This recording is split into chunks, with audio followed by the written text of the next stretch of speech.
Hello, hello, hello. Good morning, good afternoon, good evening.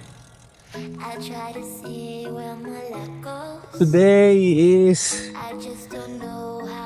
Friday, May 23. May 23, Friday. Yun. Day 37 na tayo. Ano na nangyari? Masakit pa rin yung tuhod ko kasi itong side na to, itong namamaga siya. Dito. Sakit siya. Hindi masakit yung sugat yung namamaga, yung mapasa. Tapos dito sa kabila, dito sa taas, dito. Kaya makakapagpedal naman, kaya lang kada push pababa, mararamdaman mo yung sakit. Pero it's bearable naman, tolerable naman. Hindi lang ako pwede magmabigat na pedal kasi sakit. Kumbaga matitis naman yung sakit. Hindi naman yung talagang namimilipit ka sa sakit. Pero kahapon halos hindi ako makalakad because nga masakit. So anong nangyayari dyan? Diretso kayo, kwento kaagad ako. Good morning, good afternoon, good evening pala sa inyo lahat dyan. Shoutout sa mga subscribers natin, members and viewers. Doon sa mga hindi pa nakasubscribe, subscribe na po. Yung nga, pag matagal siyang hindi ginalaw, iyan, dun yung masakit na halos hindi ka makalakad. Pero once na nailakad mo na ng bahagya or naigalaw mo na ng nawawala naman yung pagkasakit niya. Ayan, yan ang update sa aking pagsemplang kahapon. Time check, it's 4:30. Maaga kaming lumabas kasi maaga ako nagising because nga medyo kumikirot-kirot yung aking tuhod. Kaya sabi ko, kailangan ko i-ride to para masanay na ginagalaw. Kasi pag matagal nang hindi ginalaw tapos ginalaw mo, yun kumikirot. Anyway, day 37, here we go. Aray. Ayun, pasok na tayo dito sa ating usual spot. Pasok tayo, dito lang tayo ulit. Then tomorrow, depends. Pero hindi. Tomorrow we will go on a different place. Anyway, pasok tayo dito. Yung sitwasyon ng tuhod ko is dapat ang pagpedal ko ay magaan lang. Yung halos walang force. Kasi masakit pag yung itinatapak mo. So kailangan talaga ito lang naman, itong right, yung left yung masakit itong right hindi naman. So yung force ko nandito sa right, kaya lang talaga, dapat chill ride lang tayo ngayon. This is just walang pukpukan to. Huwag lang tayong sumemplang ulit today. Weather now it's still a bit pa rin siya, medyo presko pa rin, pero yung may part na medyo mainit-init yung hangin, hindi na siya ganun kalamig or hindi mo na siya masabing malamig. Yun, let's go.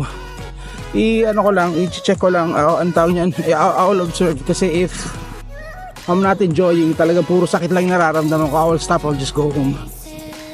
Mag-stop na mag-bike. Pero if konti lang naman yung pain and tolerable at hindi naman ako at nag-i-enjoy naman ako, that's alright. We will do the usual 30 kilometers.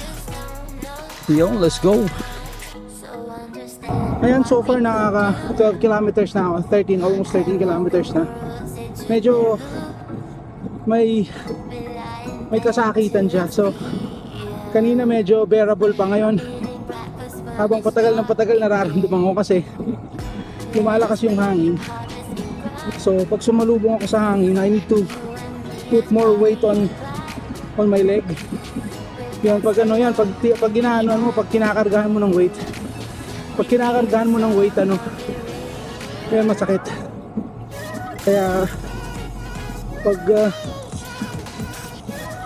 na siya, yung sakit niya is uncomfortable na. Tapos ito nag-i-start na rin tong kabila, sumasakit na rin. Kanina hindi masyadong, sumasakit na rin siya. So ayan, we will just do 20 kilometers now. So Tama, 13 kilometers, another 7 kilometers, then uwi na muna ako. I hope makapag-ride ako bukas. Sana hindi na-aggravate o hindi nabinat ba, o hindi na pasamala yung pagbabike ko ngayon. Kasi medyo pa rin siya, namamaga pa rin yung tuhod ko dito. Yung kung saan yung may sugat.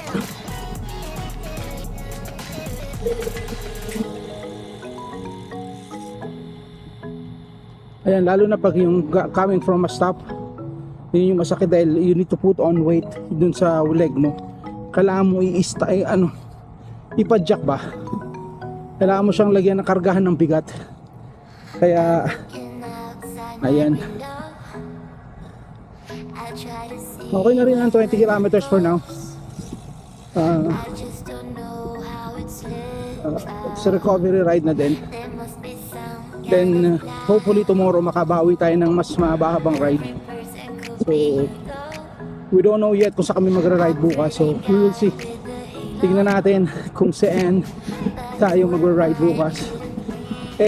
Nakaano pa yan, nakadepende pa yan kung ang tuhod ko magbuhat ay makirot o hindi.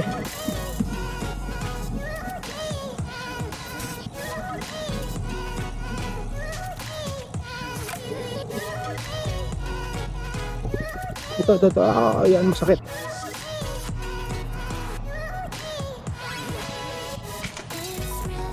Ayan, let's go. Tignan natin kung mag-e-exit ba tayo o talagang kukumpletuhin natin 30 kilometers. Pero most probably mag-e-exit ako. So, let's go. See you sa exit. Iyon. So, it's decided na I'll stop at 20. Utang na muna yung 10. Mag-exit na ako dito kasi it's kumikirot siya kasi parang may na siya, may pulso na. So sana lang makarecover kagad siya para tomorrow makaride tayo ng mahaba-haba. Yun, exit na ako dito. So day na ba ngayon? Day 30, 5:36, 37, day 37 na to eh. So 20 kilometers lang tayo today because of may iniinda tayong konting karamdaman. And it's a recovery ride na din para bukas we could ride longer. Papasyal tayo bukas.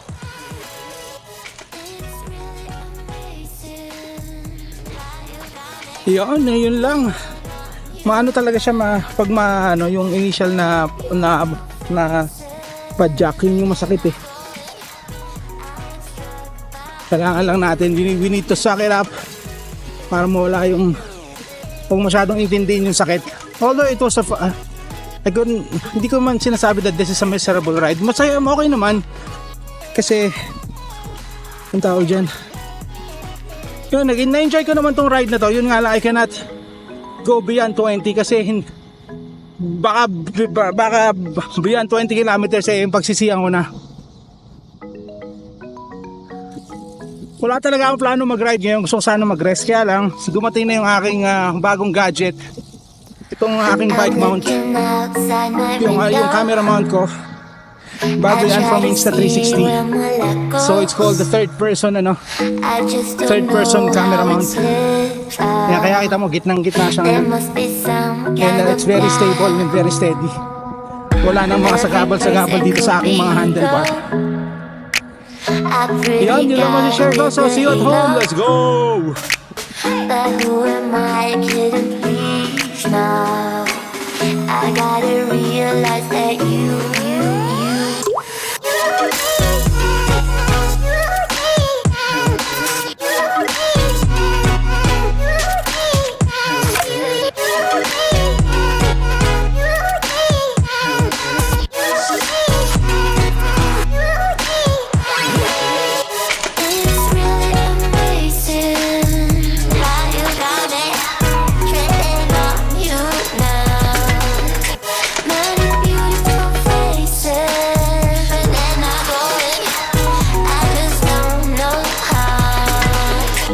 understand what we could do. Around the world, say to Peru. We lie in bed till it's PM. Eating breakfast when it's dark again. Let us be partners in crime. You and me as Bonnie and Clyde.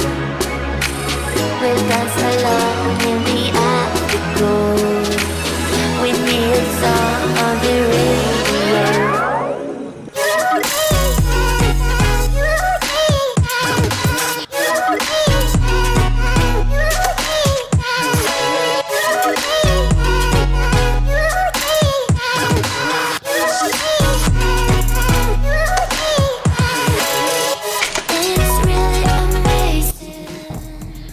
Yun, nakauwi na tayo, dito na tayo sa ating neighborhood.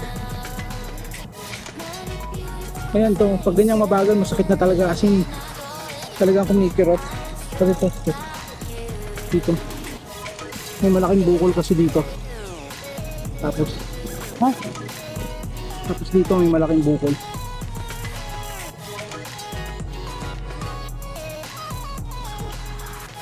Yun, so yun, hanggang dito na lang ang ating ride for today. Thank you very much, Lord, for the safe ride. Thank you very much everyone na nakaabot po dito. Thank you very much sa walang sawang suporta ng mga subscribers natin, members and viewers. So mga hindi pa nakasubscribe, makasubscribe na lang po. Thank you very much po sa inyo. Syempre sa mga group na nagsusupport sa atin, salamat po to everyone. Ayun, day 37 is done, 20 kilometers is done. So may day 38, kaya titingnan natin. May nagtanong sa akin, hanggang kailan ba to? Kailan ba matatapos to? Well, the aim is 100 days. I don't want to be negative about it. Feeling ko lang anytime I need a full rest. Yung talagang rest talaga. So anytime. So baka maputol na to anytime soon. Pero my next goal is at least reach 45 days. Yan ang ating short term goal.